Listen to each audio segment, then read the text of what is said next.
The presenting sponsor of Moon Tower Soccer is FVF Law. To find out what makes FVF a different kind of injury law firm, you can visit fvf.law. Hello friends, and thanks for listening to Moon Tower Soccer. This week we will review Austin FC's playoff clinching week with a win against RSL and a draw against Nashville. And then we will cover a few other pieces of Austin FC news. My name's Landon Cottom, and I am not joined by Jeremiah Bentley, but instead by Christopher Wellhausen. Hello. And the big plot twist, other than Landon not even knowing Jeremiah's real name, is the audio is coming from inside the house for this recording. Weird, like together in person recording this. Yes, this is the first time that I have recorded an in-person podcast, I think, since early 2020. Wow. It's pretty bizarre. I really don't think people understand how loud you're being when you do that intro. It kind of like shook me a little when you said it. Got to bring the energy, Chris. Yeah, I am not known for that. So I think Jeremiah is in Salt Lake City. I saw a picture of him at a brewery with Mayor Adler today. So I think it's something to do with the Chamber of Commerce, but I honestly don't know. I've given up trying to keep track of where that man is and how he ended up there. But that's exciting. I hope they're enjoying hot dogs together. He's a man about not only this town, but other towns as well. Yeah, he's truly Mr. Worldwide in my mind, but with better hair. Mr. Nationwide. Mr. Nationwide, Jeremiah Bentley. He works for an insurance company. He might not like us linking him to the name of a different insurance company. Yeah, fans, if you have a good Mr. Continental breakfast, Jeremiah Bentley, everyone. All right, let's jump into some Austin FC news. There's not a lot of news happening these days. It's mostly just games, but there's a little bit. So Josh Wolf made it known in the post-game press conference the other day that Austin FC is going to be playing a scrimmage behind closed doors on Saturday against El Paso Locomotive. And he said to keep up with, quote, match cadence. And so with the international break coming this week, there's no matches scheduled. So he just wants them to kind of get some competition in a regularly scheduled period and try to stay fresh for the last two games of the season. We don't know the time. He said it wasn't going to be at Q2, so I'm assuming it's going to be out at St. David's Performance Center. Do you think folks are going to be out at Verde Hill, and will you be out at Verde Hill? Well, in the past, I've definitely helped organize that at points. So yeah, maybe it could happen. I hope so. I think especially too, like I know when we first started doing the Verde Hill stuff, it was, preseason trying to get players hyped, and it's a pretty good time to want to hype players up unannounced is right before the playoffs. Like, I'm a huge believer that stuff sends a big message. And so, yeah, I'm very pro Verde Hill for anyone who's already has an inkling to go if you can track down the details. Can't be any harder than pinning down a player's incoming flight, right? Yeah. But it really does seem like getting back to our roots, right? Like that Nice. Was the first time that we ever saw these guys play together was from that hill looking over the fence at St. David's. And so there's been a little bit of like weird energy between media and players over the last few weeks. And so I think maybe this would be like a way to kind of bring, like you said, like a bit of like positive energy and a kind of a reminder of where we all came from. I think everyone should show up to Verde Hill with a sign that says, Felipe, we never doubted you. And then someone else should bring a sign that says, Chris Bills definitely did though. And just, that'll really, I think, get them psyched and ready. But I am, for what it's worth, strategically on Josh Wolf's part, I think it's really smart to be filling that space with a game, because year over year, you see typically with like whoever wins Supporters Shield gets a bye week, and they often don't really perform super well in that first playoff game, I feel like, because you get a little rusty even in just a week off. It's not always a strength. So I love that he wants to keep the gears cranking out. Yeah, same. And the fact that he called it a scrimmage, I believe, which I think the last time they were calling something a scrimmage, it ended up being 45-minute halves with a completely new 11 for each half. And so it's not going to get him tired, but it'll be enough to keep him fresh, and then maybe try out a few things, maybe get Rigoni some more minutes with the first 11, get Some of the guys we saw start against against Nashville the other night, maybe get them some more minutes with first team, something like that. But in any case, yeah, I like it. Other news is Owen Wolff was named to the U19 United States national team for the Slovenia Nations Cup. And so that's coming up here during this international break. They're going to play against Malta, Croatia, and Scotland. So Owen is actually the only first team player that we are losing to the international break, which is another reason why probably they wanted to have a game scheduled. With some other teams maybe losing more players to the international break, they might end up doing a bit more of just a proper rest, but it's not really a problem for us. So having just another reason why having a practice game will be good there. Agreed. Micah Burton is also going to be playing with the U17s. Yeah, the U17 national team, I believe. I could be wrong on the age there, but I think U17's in somewhere in Eastern Europe also. I can't remember what country he's going to be playing in. That all sounds believable. But yeah, exciting. I don't know if any of these games are going to be on like streaming online. Hopefully we can find some of them somewhere. I would really love to be able to watch these guys play with the national team, but if I hear about it, I'll be sure to post it online so other folks can watch as well. All right, let's jump into the first match of the week. We have 2 to get through. So, yeah, let's go ahead and jump right into the RSL match. So this one ended 3-0 in favor of Austin. At halftime, if you'd have told me this game was going to end 3-0, I would have guessed the scoreline would have been the other way around. Really? Yes. I didn't think it was that tilted. I don't think it was that tilted, but there was a lot of dangerous moments, and I think I tweeted at halftime that Austin FC is allergic to second balls in this game. This is exactly what Felipe was talking about. I'm frustrated for him. I never doubted. I was like, this game looks like Djitte's going to score a hat trick. You can ask anyone. Just I was going to attempt to name someone. I was like, no, they were listening to me not say that. Yeah, I mean, I did not feel good about this game at halftime. There was a lot of balls like getting hit long, just like bouncing up in the air. And it seemed like every time that happened, RSL came away with it. We were not winning any of those balls. We were getting stretched out and like 1v1s or 2v2s with Cascante and Gabrielson with their backs against the wall back there. And it just kept happening over and over. And I felt really bad about how this game was going to go. RSL was also playing a heavily rotated lineup. I think they had, I don't know, maybe six guys that normally started on the bench, and then Savarino didn't even travel, which plays into what I think we said last week in the preview, is that I had read that their coach Mastroeni said that they're gonna prioritize home games, and this was a sign of that, like not starting most of your main guys in midweek. They're like just outside the playoff line right now, right? I think they're 8th or 9th. Let's see. Yeah, they're currently in 8th place and are actually tied with LA Galaxy on points, but the Galaxy have a game in hand. And so they're still very much within like achievable distance of getting into the playoffs.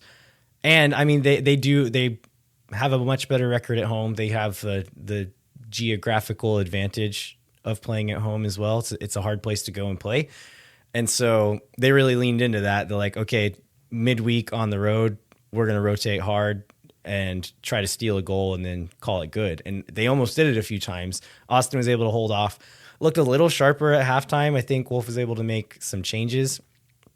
One of the things that he said in the post-game press conference after that game, and this is why he ended up making the subs that he made, was because RSL went 3 at the back against us. And so he acted like he didn't expect them to do that. I did not look at like how they had been playing in the games before us, but Wolff acted surprised by that. But he also said it's one of the reasons why he put Moussa Djitte in, because with 3 at the back, whenever we're pushing forward, they have one guy for each of our front three attackers. And in that moment, if Moussa Djitte can go one-on-one with a guy, he's going to physically dominate almost anybody in the league, right? Gonna bully him, as Gabrielson would say. Yeah. Yeah, what do you remember that quote? Oh, yeah, it was, one of maybe 10, perfect quotes from Gabrielson in the past week, but I think it was along the lines of, that's what he does. He's a bully. He bullies defenders and bullies us in practices. And I think at the end he snuck in, he bullies me too. He bullies me. I have 2 kids. Yeah, it's disrespectful. 2 kids. He bullies me. Oh my gosh. But I think somebody, Ashley wasn't at that game. Maybe it was my mom or my dad. Somebody leaned over and asked, I guess is there people anybody else on the team who nobody else on the team can do that as well as him, right? Physically dominate players. And I was like, there's few people in the league that can do what he did tonight. Yeah. As far as dominating a guy, just boxing him out and holding him off.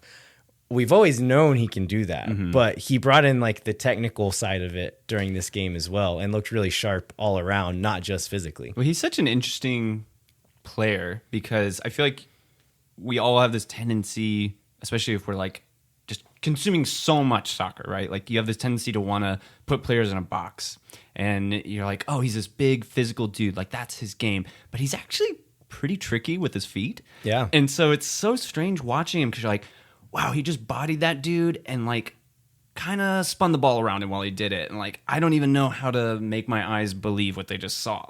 How is someone that big at times so tricky with his feet? It's so bizarre, but in a great way. But yeah, I feel like the only person that could match that level of just physical dominance would be Romagna, which thank God they're on the same team. Because I feel like if they truly competitively went up against each other in a game, it would be a safety hazard for anyone in the stadium. Because I don't know what that's an unstoppable force meeting an immovable object in my mind, Yeah, other guys who could match him physically, I think most of them are in the East, but Yamar Andrade from Seattle, Andre, what's his name, Reyes, that plays for Miami, I believe. He's a big dude as well. Isn't he a little slimmer though? It doesn't matter. Anyway, it doesn't matter. Any of these dudes. The point is, not many people can stand up to Djitte whenever this week, me and Landon break down who could possibly compete with Nusa Djitte physically. So the first goal comes right after substitution. So there's a triple sub. Jan Kolmanic gets the start in this one. This one seems to be just for rotation purposes, right? Yeah. I didn't think it was. Gallagher had been playing okay. And then the other surprise starter was Emiliano Rigoni in place of Ethan Finley. This one, I also don't think it was for form necessarily. I think this was, we have a chance to give him a run out, pretty low risk scenario. So let's do it. I don't think it was totally unearned, but I agree. It was probably a little premature just to get him some minutes, get him a little heated up within the starting roster for sure. Which I'm okay with. We'll talk more about Rigoni a bit later on, but those subs happen. They bring on Finley, bring on Djitte, and bring on Gallagher in the 58th minute. 2 minutes later, Musa Djitte scores his first goal. And so this one, Cascante does that thing where a defender maybe doesn't give him enough respect, pushes the ball past him and dribbles past the guy, and then hits a diagonal over to the left to Fagundes. Sebastian Driussi is making a run kind of up the channel, and I think we have 4 guys pushing with 4 RSL defenders. And so because Aaron Herrera has to step to Fagundes, Justin Glad cheats over to Driussi because he's Driussi. Yeah, you have to. And so he cheats over. Musa Djitte notices that Glad steps across and sees that space and makes a hard run into the box. So Fagundes does that thing that he's so good at. It's driving until somebody forces somebody to make a decision. Mm-hmm. He sees Djitte coming and hits the ball with the outside of his foot, and it's still bouncing pretty high. Djitte does really good to throw his foot up high enough but not hit the ball too hard, and just finishes it top corner right over the goalkeeper. So the cross, the ball in, was fantastic, and then the finish was actually really, really good as well. Worth saying too, maybe the biggest criticism in our early glimpses last year of Djitte was he just wasn't making these obvious runs, and right there, I mean, instant. And I think as well, I mean, we'll talk about it more as we break down the other goals, but not just his running. I remember the biggest comment I was making to my friends around me was like, I just never seen him look this aggressive and intentional. Like it genuinely wasn't just like, man, the ball fell to him at the right time and he took his shots well and like, good night for a striker. You know, like sometimes the cards are just fall in your favor. Like he was night and day from what I feel like I've seen before. Like, and especially we'll get to it later when you think about the post-game press conference, like comments about what he's been going through. Like it really makes you believe like, wow, there's been a wall up, because it didn't even seem like the same player. Like he was just so aggressive and just, he was all over the place. Yeah. And so going back to the ball in from Fagundes, whenever I saw it live, I was thinking McMath, the goalkeeper, should have come for that. Like if he'd have been aggressive, he could have stepped and caught it. And then they showed the replay from a slightly different angle, and the way that it was curving, and like he just put it into that like no man's land space where the keeper like has an impossible decision to make. It's like screwed if you do, screwed if you don't. Mm-hmm. And so he decides to stay, and it just lands right in that right spot. But just all the way around, like the diagonal from Cascante was good. The cross from Fagundes was good. And then also the run from Driussi also was good from pulling guys out of position. So excellent goal all around. Second goal comes in the 76th minute. So this one is on a corner. Fagundes plays the corner in. It gets headed out. It falls to Finley, and he hits a volley out of the air. Like great technique. Wait, yeah. Before we get to the next part, was anyone else like, what the hell was that? Yeah.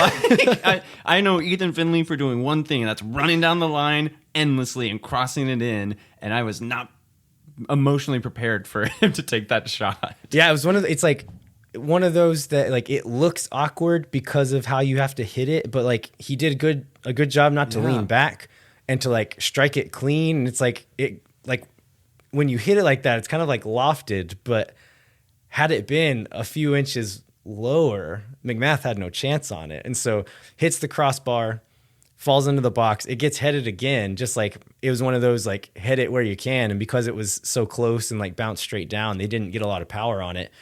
Djitte standing off to the right side of the box there and takes it out of the air, smashes it past the keeper. Again, really, really strong finish. Mm-hmm.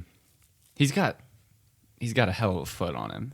I mean, it sounds silly to say about a striker, but honestly, like when he hits that thing, he hits that thing. Again, this is something that like watching footage of him from France that I saw in that footage was like the guy can strike a ball. Like he hits it hard.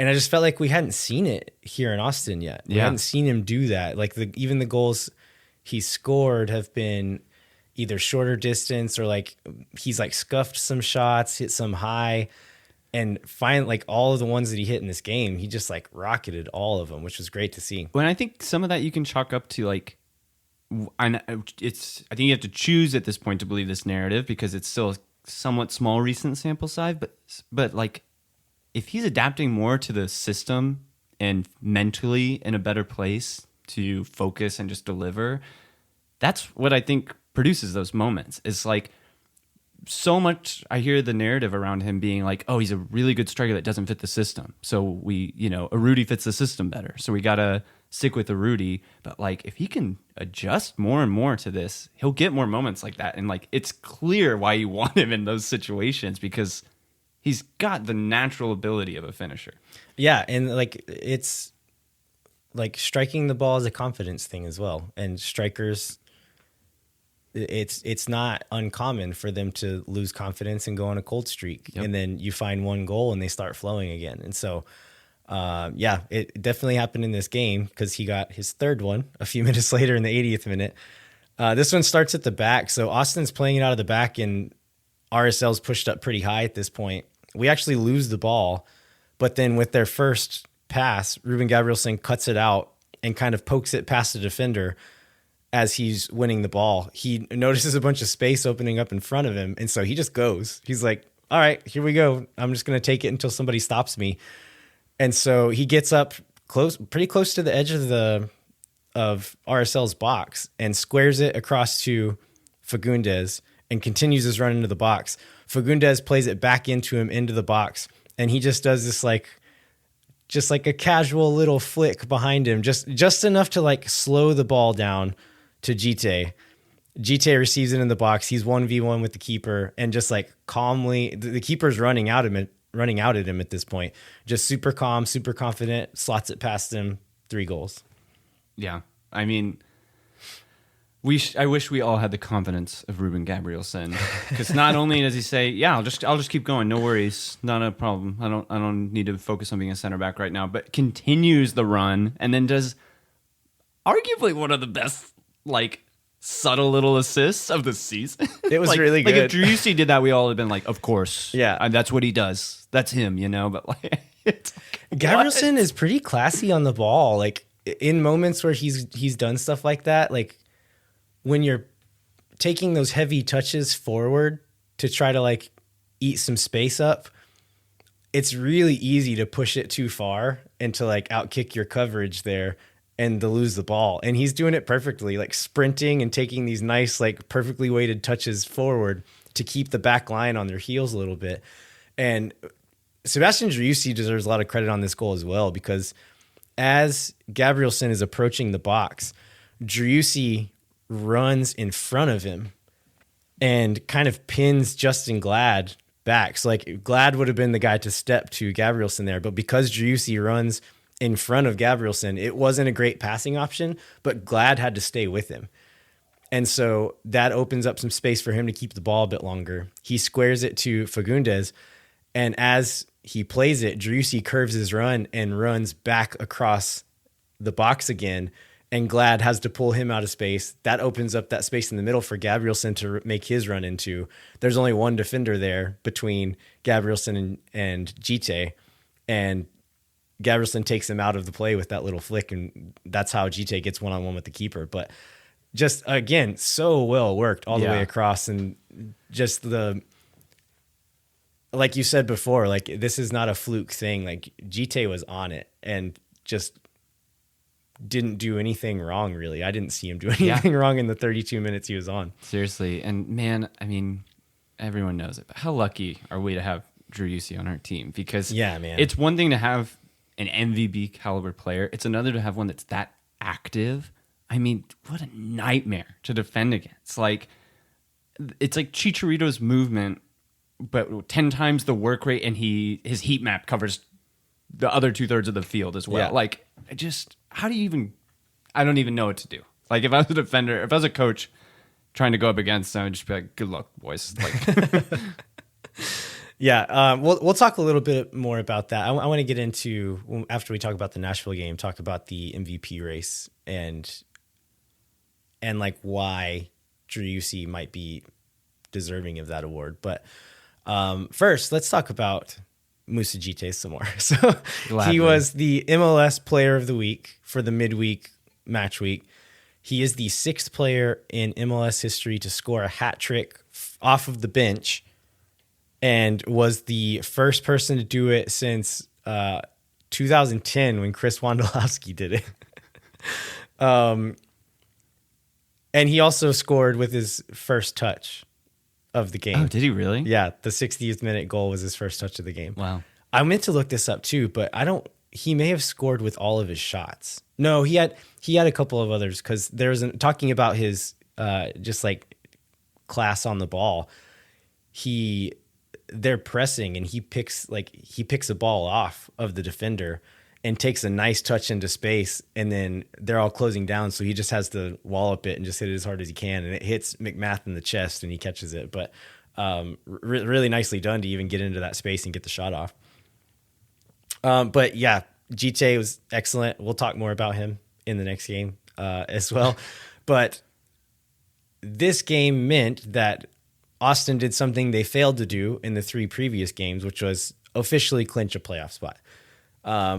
We all kind of knew it was going to happen. I wasn't worried about that not happening, but it made it official. And then also just like stopped the slide, right? Like 3 games losing in a row to come out, and even though the first half wasn't very good, to come out and win 3-0, to get the shutout, which is something we hadn't done in a while either. This was just like a really great confidence game for the team, I think. Yeah, I agree. Anything else to say about RSL, Chris? No. Okay. we after we talk about the Nashville game, we'll get into some more. Yeah. I think there's some takeaways about certain players. We can like kind of cover both games, but I think that's enough on RSL. We should take a break though before we jump into the second game. So we'll do that. Hang tight. We'll be right back in a second with more Moon Tower Soccer.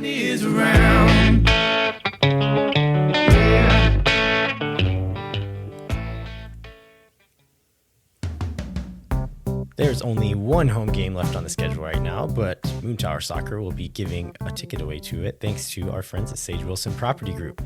To enter, go to moontowersoccer.com, then click on free ticket giveaway in the top navigation bar, or click on the link in the show notes and fill out the form. Again, this is made possible by Sage Wilson Property Group. So if you or someone you know are in need of Sage real estate advice in Austin, you should talk to our friends at Sage Wilson Property Group. And as always, Moon Tower Soccer is brought to you by our friends at FVF Law, the official injury lawyers of Austin FC. FVF is a different kind of personal injury law firm dedicated to community, transparency, and client education. You can go to FVF.law to find out what makes FVF a different kind of injury law firm and why understanding your legal options can dramatically change the outcome of a case. Once again, that's FVF.law. All right, we are back. We're going to talk about the 1-1 draw versus Nashville. Although it ended 1-1, both goals were in the second half, and it was. I think from like a neutral perspective, this was actually a pretty fun game to watch. Do you agree? Landon, give me 1 sec. Okay. All right. Now we're going. You can't hear hell it. Hell yeah, dude. Yeah, hell yeah, brother. You can't hear it, but Landon totally shotgunned a beer like right before we ended that last ad break. And now I'm spilling on his desk. This is going exactly how we all thought this would go. Anyways, Nashville, yeah. What about that? Do you agree? Do you agree that it was like a fun game to watch? Yeah, I think it was fun in the sense that it felt like a playoff game, and it was very. I think at one point Adrian Healy said on the broadcast it was like their horns were locked together or something, and it very much felt that way. But it was also frustrating because they're a good team. They're not like a team that's easy to open the game up against, and so in that sense, I was like, this is freaking annoying. Like, I want to dominate everyone we play, and it's just not easy. So fun on a tactical, high view of the game. Very frustrating as a fan. I think there's I think 2 goal line clearances. There's offensive fouls in the box. There's big challenges on breakaways. I think the crossbar was hit at least 2 times, if not 3 times. It also featured a starting Jhojan Romania, which meant there was at least 50 slide tackles. Yes. But Valencia's crack from like 45 yards was awesome. We were just talking like off air for a second about how like when there's 2 games, you kind of forget what happens when. And I totally forgot that. That was crazy. Yeah. I remembered whenever we signed him, I watched a bunch of footage of him. And on Y Scout, you can like sort it by type of play. And I just did shots like over the whole season or whatever. They were all from about like 35 yards out plus in situations exactly like that, where it's just like the ball would fall to him. And it's like one of those like, okay, you have to shoot it in this moment. Like it's just too open not to try one.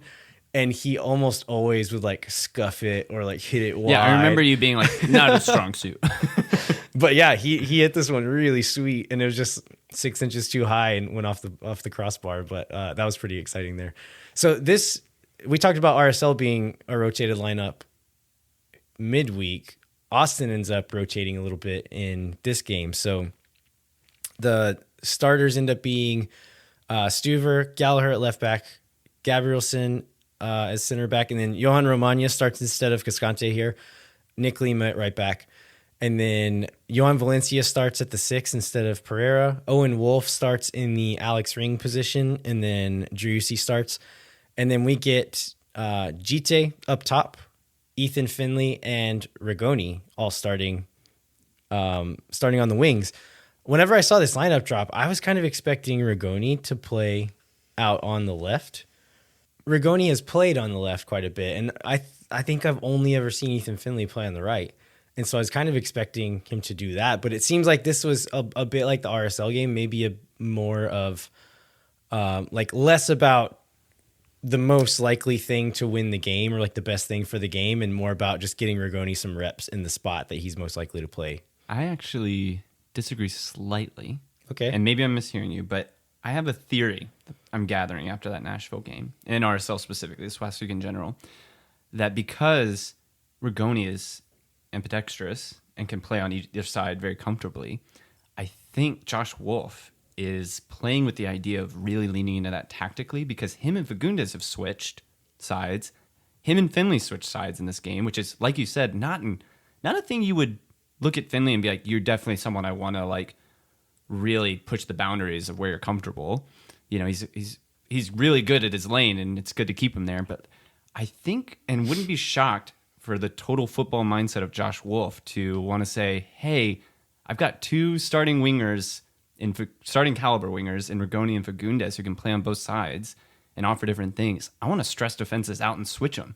So if one starts to adjust to how Fagundes plays and one adjusts to how Rigoni plays, let's switch them up 20 minutes in and really keep them on their toes and confuse them a bit. Like, I'm curious. It's something I'm really looking towards as these last two games occur, because I would not put it past Josh Wolf to say like, oh, this is a cool element that few people can implement that I want to implement into my system. Yeah, and Finley had a decent game on the left as well. So yeah. he's shown that he can do a bit of the same as well. So Ryan Riggins started this conversation on Twitter asking about the wings switching sides. And I think that Wolf has addressed this in a press conference at one point and essentially said like it's up to the players. And I think most of it's less of like, from what I've seen, I could be wrong here. From what I've seen, I think it's more of just like, okay, there's a set piece, they're dropping to defend and end up on the other side, and they just stay there for a while. I think it's more that than saying like, okay, let's switch right now, because they always have switched back at some point. I don't know if I believe him. I feel like it's just happened. I see what you're saying, and not saying that couldn't be the context, but like the fact that it happened in both games with different pairs of wingers, and it's just now starting to occur post Rigoni signing. I don't recall it being a frequent thing before. It's happened some. I think the difference is with a guy like Rigoni in the game, there's no hurry to switch back.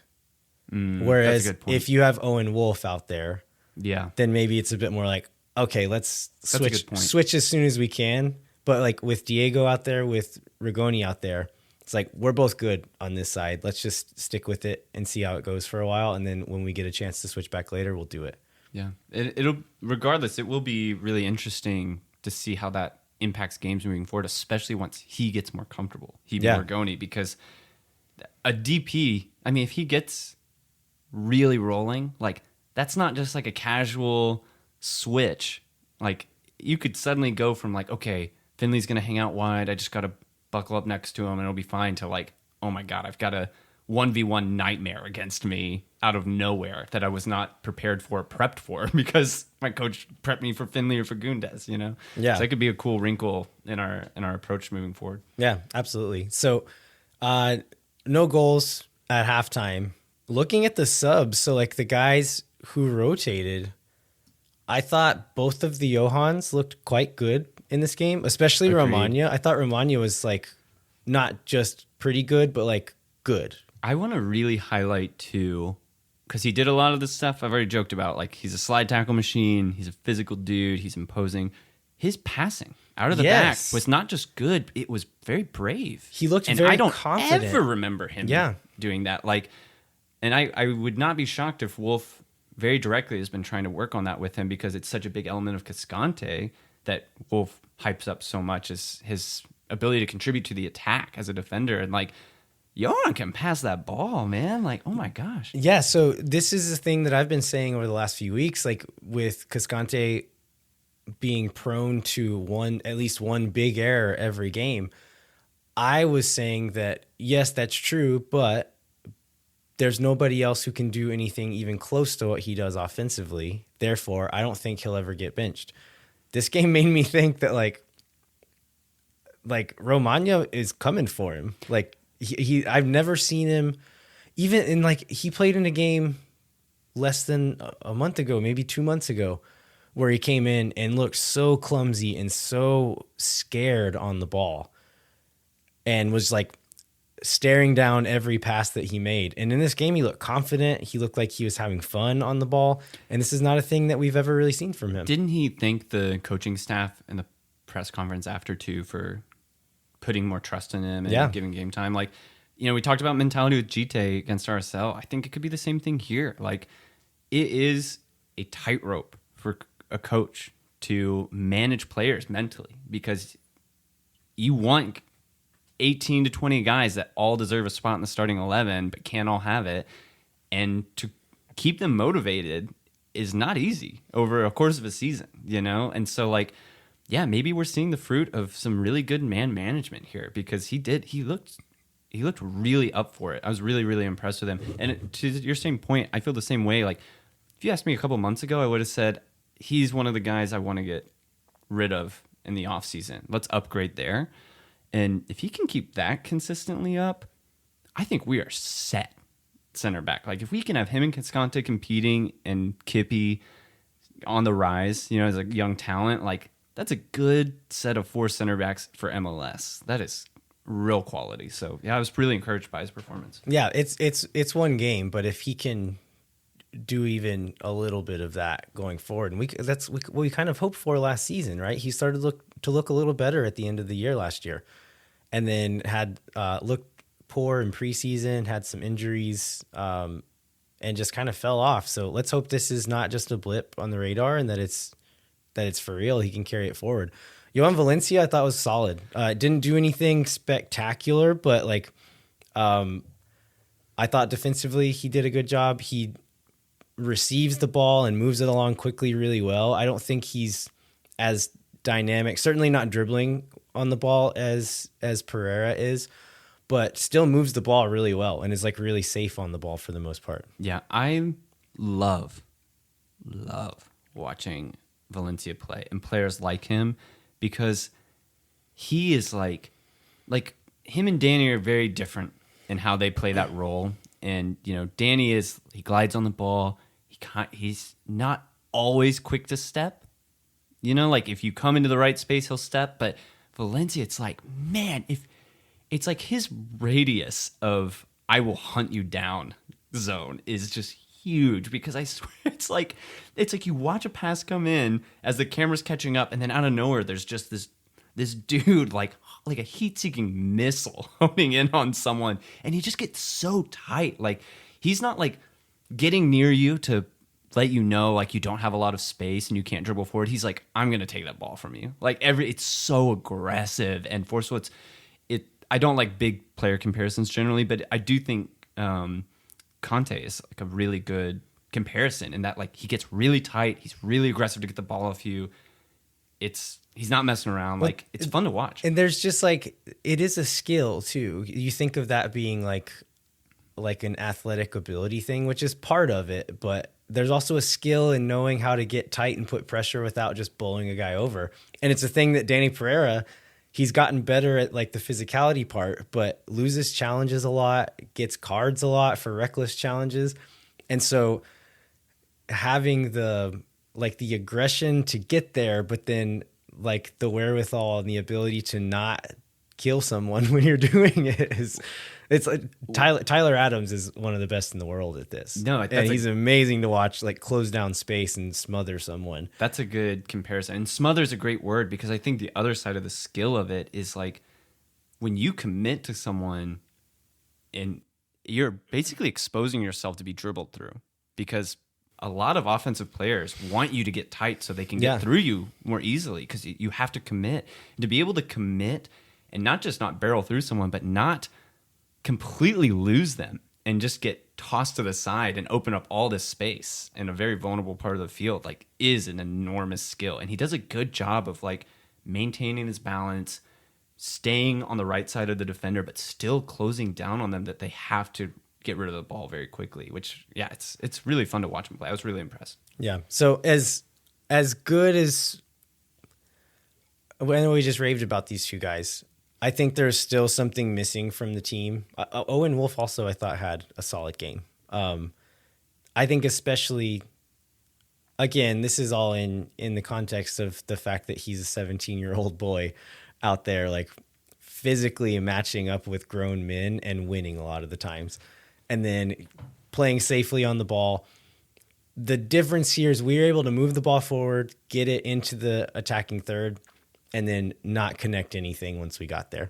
And so at halftime, I was like, I wouldn't mind seeing subs at halftime to bring on somebody who's going to be a bit more goal dangerous, a bit more aggressive in the final third, a bit more just sharper and more connective in the final third. So I kind of wanted to see Fagundes in as soon as possible. It didn't come immediately, but it comes right after Nashville's first goal, which is a Mukhtar penalty. So this one is John Gallagher is the one who takes him down in the box. It comes from a corner that Romagna almost scores. Yeah, we're stressing a corner for Austin. Yeah, not a corner Nashville. for Austin that Romagna heads. It has the keeper beat, and I don't know which defender it was, but there's a defender on the line that clears it off the line. It kind of bounces around the box some. It gets knocked over to the side. Schaffelberg is sprinting towards the sideline and gets to the ball. Like at first, it's just like try to save it from going out, and maybe we can salvage something. But then like launches the ball over his shoulder 70 yards upfield, and it hits Mukhtar like in stride.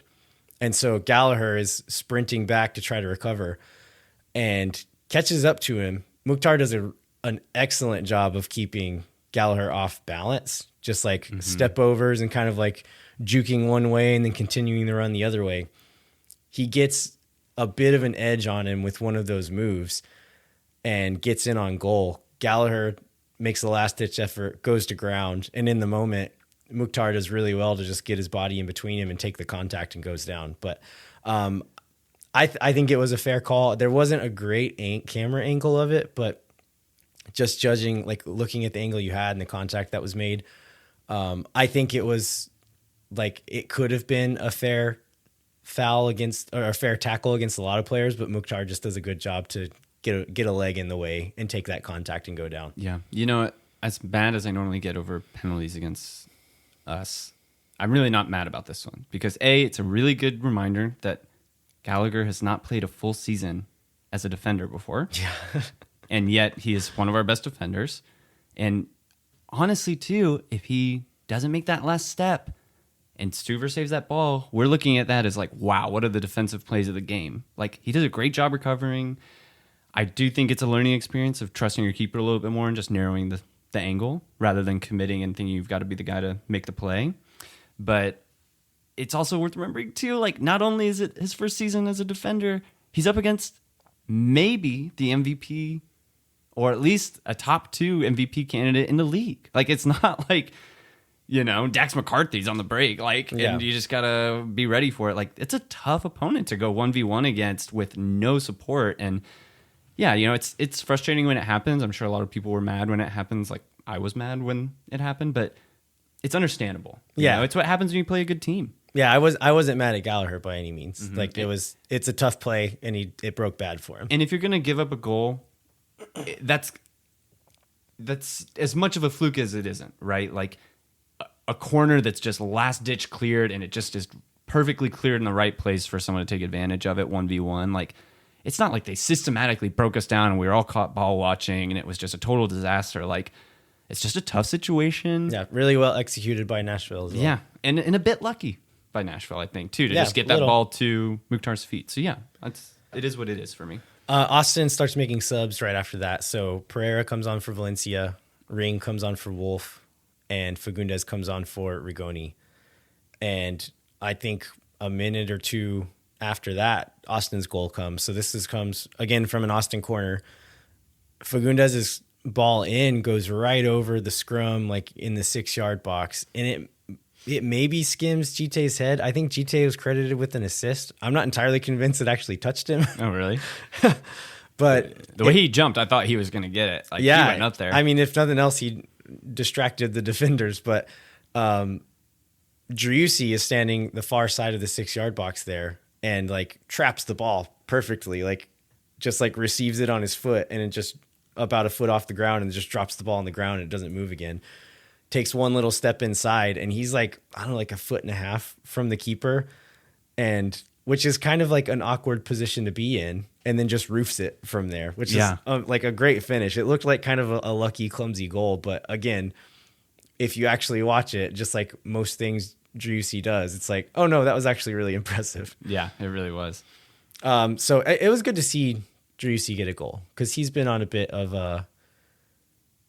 a cold streak as far as goals go. He's still been really influential on games and has played pretty well for the most part, but it was good to see him get on the board. Especially when the narrative is like MVP versus MVP and the other one just scored. And yeah, I agree. It was good to see it. Yeah, so I think the game opened up a little bit after that, and I would guess Nashville is probably mostly happy with the draw there. And I think after a certain point, Austin was also happy with the draw. We bring on Urruti in the 87th minute, but at that point, I think Romagna was cramping and wasn't moving very well.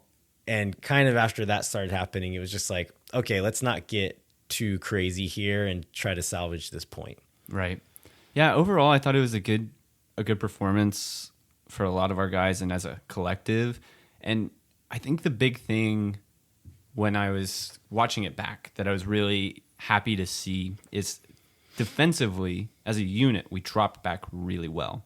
You know, I think when we last played Portland and we really struggled with the counter, there's a lot of talk of like, all right, like this is how you beat us. Like we started losing a few games in a row and we're like, this is worrisome this close to the playoffs. And this gave me a lot of hope actually, because time after time, especially with a rotated lineup, we saw them drop very effectively and kind of smother any chances Nashville was creating and wanted to create in this way they like to play. It was almost like watching Nashville play Nashville in a lot of ways. And it's good to know we have the capacity for that, because that's the kind of stuff you have to be able to adjust to in the playoffs. And to see it against a good playoff quality team that we've struggled with very previously was really encouraging. Yeah, I agree. Like it's the result alone in a vacuum is not exciting, not anything to be excited about really, but there is encouraging things to take away, to know that you can throw in Johan Valencia, Johan Romagna into a game like this and feel good about them being there, which is maybe not a thing I would have said a week ago. To have Djitte, who, again, we didn't talk about him much. He plays 86 minutes in this game and didn't score, didn't get that many shots off just because we weren't connecting in that end. But he was really good again. Really liked it. Just bodying dudes. His touch was great. So we were able to just like launch a ball at his foot and it just stuck. Yeah. And so the hold-up play was great. Like in the press, he looked more confident and more effective, more committed as well. Too. You know, I always try to find a way to articulate this, but you can tell when someone's pressing and when someone's just moving into the direction of pressing. Like there's a difference when you press with conviction and without it. And I feel like he pressed with conviction. You know, like he genuinely was putting pressure on people, as ironic as that sounds, like, or obvious as that sounds. But like a lot of the times I feel like I would see him or someone else plugged in that role and just kind of float in the direction they were supposed to. And it looked like he was genuinely applying pressure and being effective. And I think confidence in the system has a lot to do with that as well, because if you're not entirely sure that you're in the right spot, or if you're pushing on pressing on the right trigger, like maybe you're not going to do it with as much conviction because you're kind of afraid you're doing the wrong thing. That's a good point. Because it's not as simple as just sprinting at the dude with the ball. Yeah. Driussi is really good at like picking those triggers, and Maxi and him do a really good job of like rotating off of each other. If one person goes, you need to get your cover shadow over the 6 who's receiving in the middle of the field there, and like being smart about that stuff. And Djitte has not always looked comfortable doing that stuff, and he did against Nashville that night. Yeah, one last thing I want to say about him is, again, I still think it's somewhat small of a sample size, the last few games, seeing like this seemingly evolved version of him on the field, but I really, really like the dynamic of him and Driussi playing together. Because when you have someone that's active, off the ball as Driussi and someone who draws as much attention and is so physically dominant as Djitte, it is different than Maxi.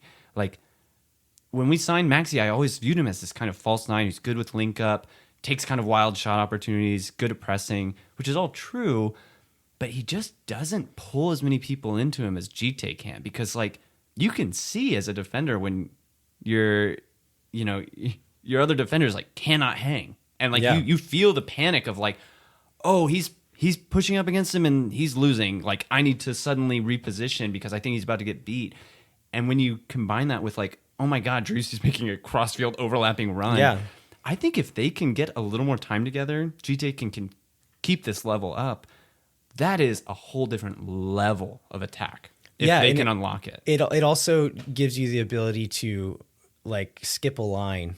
And so instead of having to systematically play up into the final third, if they're pressing on you, if you have Djitte 2 lines deep and can split those lines and play it to his feet, it gets us closer to goal and gets it on Driussi's feet closer to goal potentially by breaking those lines with one pass and having a hold up center forward to be able to do that with, which is a thing that Maxi is okay at, but not to the degree of what we saw Djitte doing the other night. I felt leaving this game the same way I think a lot of us felt last year in a different way, where you're like, I can see what's there, but it's not quite happening to the level I want it yet. It's not fully articulated. There is a potential I can visibly see with him, and someone we'll talk about in a minute, in Rigoni, that I'm like, man, if next year these guys truly get unlocked and they start gelling and start being what clearly Josh Wolf and the scouting department sees in them, like there is another level to this that we have not seen yet. Like, and we're getting just little glimpses, and it was encouraging for sure. So you mentioned Rigoni. Looking back at both of these games where he gets the start in both of them, what's your overall impression? What'd you think of him? I've actually had a bit of a come to Jesus moment as a fan, because I always, and I think a lot of fans are like this, we want to forget that players are human beings. And we want them to be robots, and we want to say, well, this guy's really good, and he's played at a high level, so he should come in and he should be really good. And the reality is, there's an adjustment period, and there is a learning curve, and there is figuring out your place and fighting your tendencies from the old place you used to play. And I think I'm seeing it in real time, because I was watching him really closely in both games, and especially in RSL, I was like, man, he's hanging on the line a lot better. He's holding that position that makes Finley so dangerous. He's really hanging high, and I like that a lot more. And in both, overall, I thought you can see little glimpses of how good he is. I don't think we've seen the moments I really want yet, but overall, I'm seeing this slow incremental improvement that's really encouraging. And more than anything, I think it's just like what I want, and what I think haven't seen yet is not really due to him underperforming, but just us not fully bringing him into the game. You know what I mean? Like there hasn't been a moment where like when we first got Dominguez in, he would like try these crazy step overs and take a dude on. I was like, that's what we want you for. And then he would mess it up. And I was like, but that's supposed to be your thing. Like, why did you do so bad there? And it's not like those moments like that. It's just like, oh, I really haven't even seen Rigoni on the ball in 15 minutes. And I want those big moments to happen. And for them to happen, he has to be on the ball much more often. And I think that's going to be an adjustment for not just him, but the unit of being like, hey, we now have this huge asset out wide that we've got to bring into play more, Yeah, and he wasn't bad in either of these games. No. And he showed flashes of actually really nice moments, and a couple of defensive plays. I think one against RSL, he tracks back and like slides in the box to save a shot, like in the 6-yard box. So it's good to see. I think that's one of the things that some folks were a little bit worried about, was maybe his defensive effort and if it was going to be as good enough. And that was great to see him like in that moment, like a moment of need, that he tracks back and makes a big play. I forgot he did that in RSL, because he did it against Nashville too. He didn't slide tackle and make the save, but like the ball gets lost in the midfield and he tracks all the way back into our penalty box to help our two defenders on the counterattack. And I think the save is partially credited because he crowds that space in the middle and helps like fumble the ball when it comes to Sapong. So like, yeah, it's, I totally forgot he did it in both games, but yeah, that's encouraging if not just a good attacking player, but a DP who's often not the kind of profile player that wants to track back and make those full field runs to defend is still willing to do that. Like that's a really good sign mentally. I mean, it's the expectation in this team. If Sebastian Driussi is doing it, then you're doing it. And what was the quote Driussi had? He said he told him like you got to want to work if you're going to come here, and he's showing it already on the defensive side for sure. But yeah, what did you think of Rigoni in the past 2 games? Yeah, I agree with you. I think it's like clearly very talented. There's very early on in both of these games, he gets a ball over the top deep, stretches the back line, and then like fizzes a low hard ball in against RSL. I think it's 4 minutes in, he finds Maxi, and Maxi side foots it and it goes off the crossbar. And then against Nashville, he fizzes one across and nobody gets into the box fast enough and it goes all the way through. But like keeper didn't have a chance on it. If anybody gets a foot on that, that's going in. And that maybe is actually the best example of what I was just talking about with this, like, there's a glimpse at a new level of Austin FC that I'm getting that we haven't unlocked yet with both Djitte and Rigoni. Because I think in the same way when I would watch Djitte and Driussi play off each other, I was like, man, when they click, like that is so dangerous and so much more dynamic and interesting in how they combine with each other. But sometimes they would collide. Like they really, like, Driussi wanted him to go one way, he didn't. Yeah. There's a couple touches Djitte thought, like, they both kind of went for the same ball. Like, clearly they haven't had enough game time together. In the same way, I think a few more starts with the same lineup, and Djitte knows, Rigoni's out wide, he can get it. He can get it right here. I'm going to make that run just instinctively, but it takes adjustment. It takes getting used to, because it's a new level that we're still adjusting to. But that is a good example of, like, there is like something more there that we haven't seen yet. And if they could really start to mesh and unlock it collectively, so dangerous. So dangerous. Yeah, and just his touch on the ball, the way he puts it across, the way he can do it with both feet, like, he's clearly very good. I'm not, like, having what little moments of quality that we're seeing within the system. And also he seems like an intelligent player with the way that, and a lot of this is the way he defends. And so there's moments where the ball swings across and he has a decision to either push up high and pressure the center back with the ball as the 2 forwards have rotated to the other side.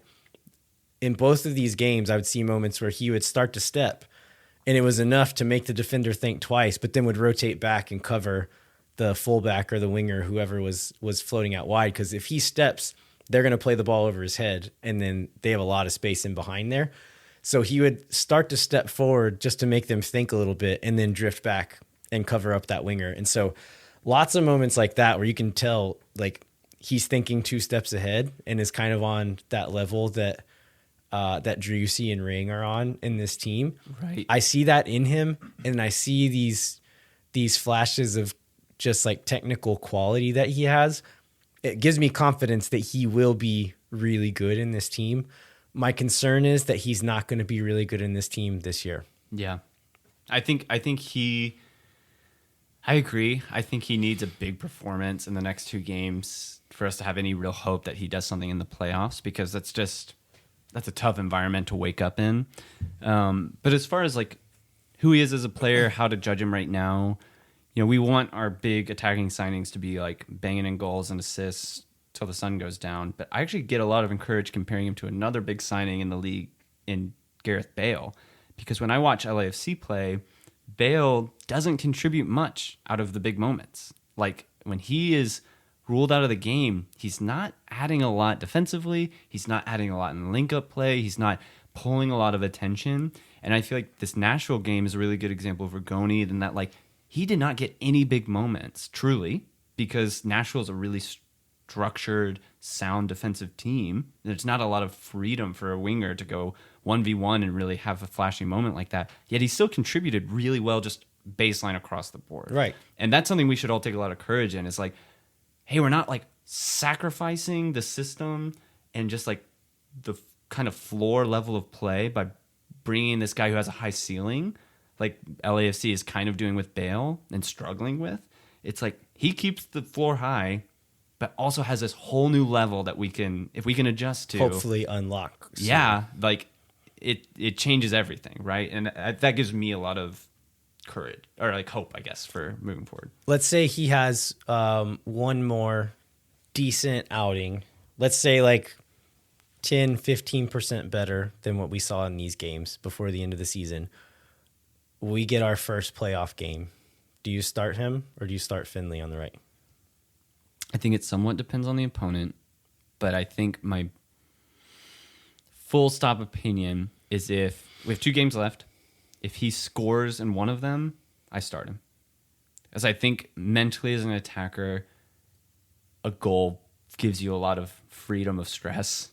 And just like we were talking about Jhitte, it frees you up a bit.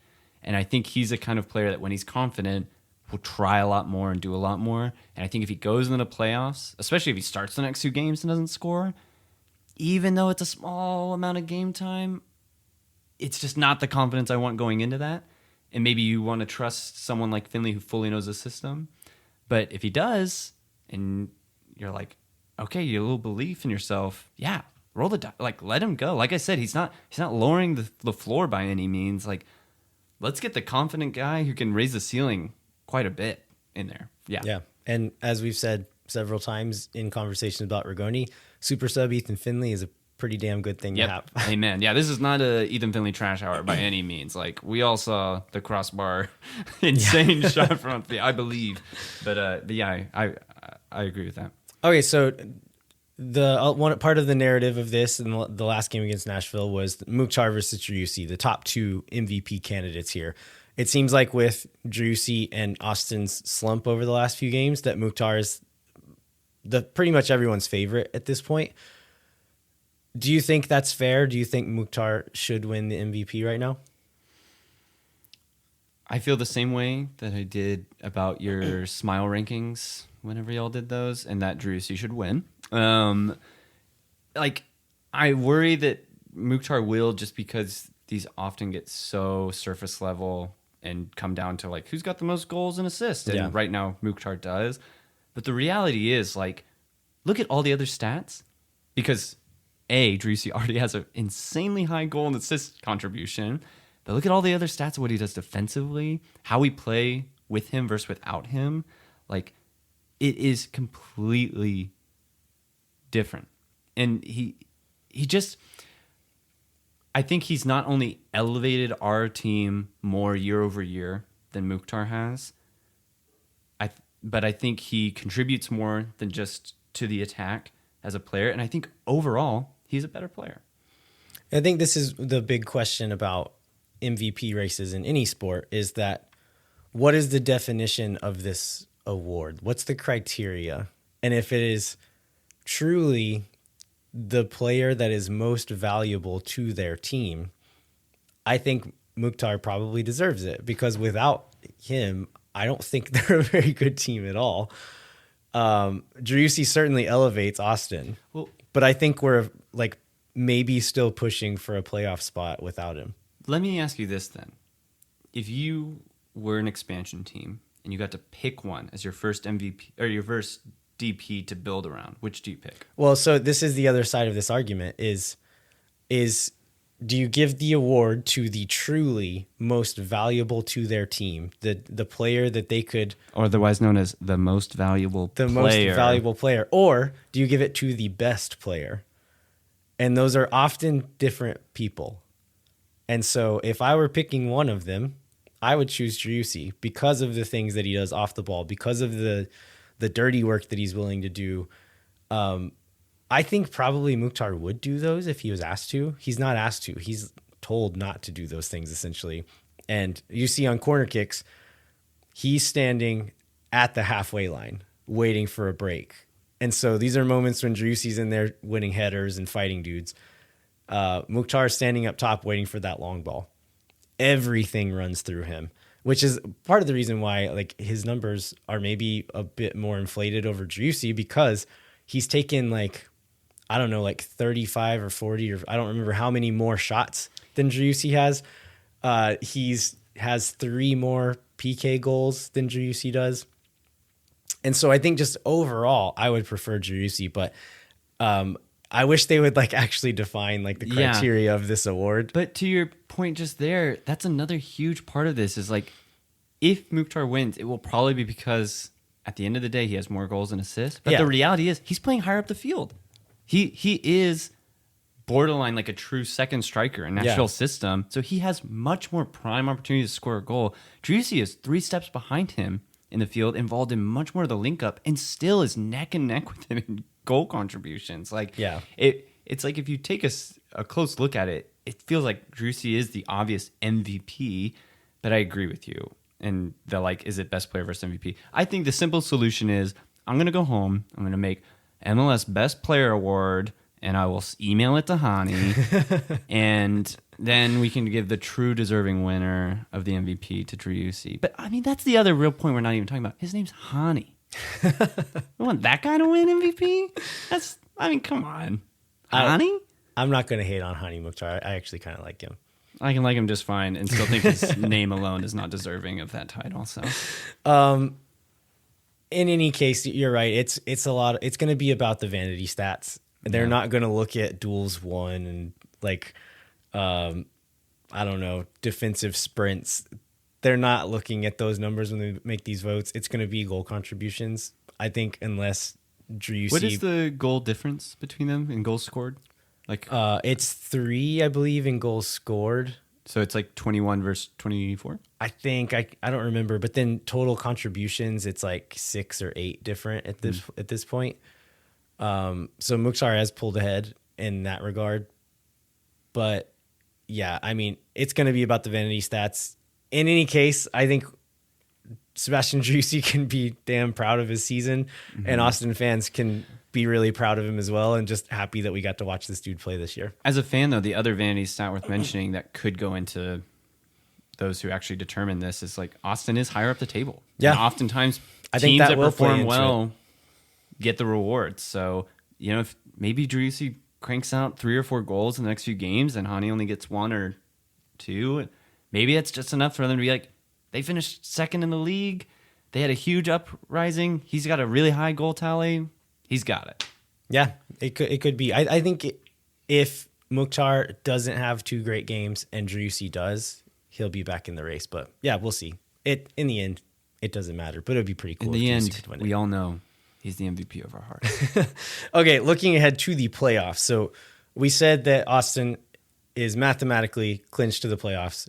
The draw against Nashville mathematically locked us in for a home playoff spot, meaning it's impossible for us to finish lower than 4th at this point. Statistically, like looking at the numbers, I think 538 has Austin at a 99% chance of finishing in 2nd at this point. I think if all we need is 1 point from these last 2 games to secure 2nd place, because Dallas is 5 points back from us. We have 3 wins on them, which is 3 more wins than they do on the season, which is the first tiebreaker. Therefore, even if we get 1 point and they get 6 points, we'll be even on points, but we'll win that first tiebreaker. So it 1 sounds point like you've looked 2nd. into this, and I believe you. So the point being, we're almost guaranteed to be locked into 2nd at this point. Looking ahead at potential opponents in the first round, it's still kind of open for 7th place. There's 4 like high probability teams fighting for that spot, and then a couple of others that could sneak in as well. Looking at those teams, which one would you most like to play in the first round? And let's narrow it to the 4 most likely, which is LA Galaxy, Portland Timbers, Minnesota United, and Real Salt Lake. I'm going to get tougher for myself because I think RSL is the obvious pick there, personally, just because I think other teams listed there have had our number in the past to some degree, or play a certain style or system that is something we've struggled against in the past. And RSL is the one that, like, you can see the game being the most open. Maybe it comes down to like who wants it more, in which case talent can sometimes be the edge, and we definitely have more talent than they do. So like RSL is the obvious pick to me. I think if I had to narrow it down between the other three, it's tough, man. It's tough. I think I trust Wolf to beat RSL, Minnesota, and Portland. I think the Nashville game made me believe that he can truly beat a counter system. Galaxy's the one that freaks me out. Truly. Galaxy is a weird one for me because I think they would be the team that we would most easily break down their defense. But they're starting to fire on offense now. And with Pooj coming in and starting to look good, some of the other attackers have starting to kind of come into their own with these new players. They're probably going to score goals on us. And so that like muddies it up a little bit. Portland and RSL are teams that can kind of pack it in deep, and that scares me because we've been shown not to be able to do it. Honestly, I think I would pick Minnesota. Really? They lost Dubasi, their center back, a couple of weeks ago with the season-ending injury. So they've been a little bit open at the back now. They are playing fairly well for the most part. They're still in decent shape right now. Reynoso is playing really well. They've got a new striker in that's looked pretty good. And so all these teams have things that would worry me, but the fact that they're a little bit reeling on their back line would maybe make me a bit more confident against them. You know, it's funny. I kind of disagree because I feel like the biggest factor in a playoff game is not, this is going to sound silly, but like, it's not style of play. It's not system versus system. It's who can take advantage of the elevated atmosphere. Because, like, I mean, seriously, I don't know if we've all truly, like, mentally checked into the fact that, like, Q2 will be louder than it has ever been. Period. Yeah. Portland game, LAFC game, it will be crazier than that. It will be so tense that really what I think it'll come down to is who is able to take the moment and sway the momentum. And when I look at Ricky Puig and Chicharito and I look at Reynoso, those are dudes that can sucker punch you. I don't know if I think Portland quite has that same sucker punch ability. I definitely don't think RSL does. And so I fear the Galaxy and Portland and Minnesota a little bit more just because I think they've got the guys that like can stunt, not even stunt that atmosphere because I don't think it would go away, but like get in the players' heads because like it's going to be so elevated. They're going to be so amped up that like if you go a goal down, maybe you start getting a little reckless because you don't know what to do with all that momentum and energy that the crowd is feeding you. Whereas I think Portland and RSL, we can be the first to deliver the punch and score a goal. And then it's like, how do you recover in that environment, right? Like, I really am trying to mentally get in that zone of like, if it is so loud you can't think, who do I fear most to be able to do something in that environment? And I think Galaxy and Minnesota both have the players to do that, and that's why they scare me a little bit more. Yeah, fair enough. Fair enough. All right. Anything else before we wrap up, Chris? The only thing I'll add is the one thing I was so excited, and it's been so fun recording in person with you. The one thing I did not anticipate was we're both prone to hold an eye contact. You know what I'm saying? It's been a very intimate podcast recording. Me and Landon have just been in a deep gaze basically for the last hour. I feel closer to you, Chris. I feel closer to you too, Landon. You want to get out of here? Yeah, let's do it. All right. We'd like to remind you to rate, review, and subscribe wherever you get your podcasts.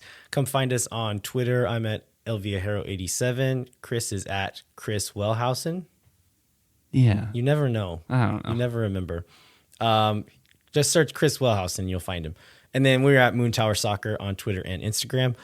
Check out the Patreon. We've had some more people sign up recently. I need to get their swag out to them. You'll get some cool gifts and then also get to make us ask questions. We'll ask for your input every once in a while. And then we'd like to encourage you to visit the Striker Texas website where you can get not the Striker Texas anymore. I keep doing this. The Striker, where you can get a 30% discount with the code MoonTower22. That's with a capital M. Is there any articles that have stuck out to you? You've got lately, Chris. It's got to be the Jjitte article. I mean, I can't believe we didn't even talk about didn't this even talk earlier. about it. Yeah, God, we suck at this. Jeremiah's gone in Salt Lake for 1 week and we just fall apart, missing the key moments. But yeah, the Jjitte article is so good. Like, I don't even know what to say anymore. If you don't subscribe to the Striker, what is wrong with you? Like, just fix your life. Go to church on Sunday. Subscribe to the Striker right after. Like, the quality of journalism is so worth it. It is not worth trying to scour Reddit to get the like secondhand share later on. It is worth contributing to these very talented reporters writing very thoughtful pieces like the one Chris Bills wrote about Jjitte and all of the like incredible emotional struggles he has gone through in his personal life off the field that I had no idea about. Yeah, absolutely. And you probably can weasel around and get all the information, but support the people doing the work. Like Chris Bills, Phil West, all the other folks doing this legwork. Like we have to pay these people. Like they're earning that money. Like support local journalism because it will go away if you don't. If you don't support, there will be nothing to like scour Reddit for later on. Yeah. Like it is very important, and it's just worth too. Like if you're gonna give your money, like do it to quality work. Like, it's worth it. All right. Well, thanks so much for listening. We will be back next week with a new episode of Moon Tower Soccer. We don't have this confirmed yet. We're I'm working on a guest right now that I'm really excited about. Hopefully that one comes through. It's not you, Chris. I don't know. We'll see. Well, if this one falls through, maybe it is you. Ooh, watch out. We'll cover any other Austin FC news that comes up as well. Until then, I'm Landon Cottom. I'm Chris Wellhausen. We'll catch you next time. When no one is around.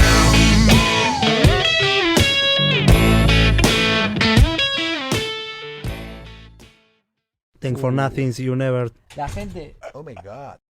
When no one is around.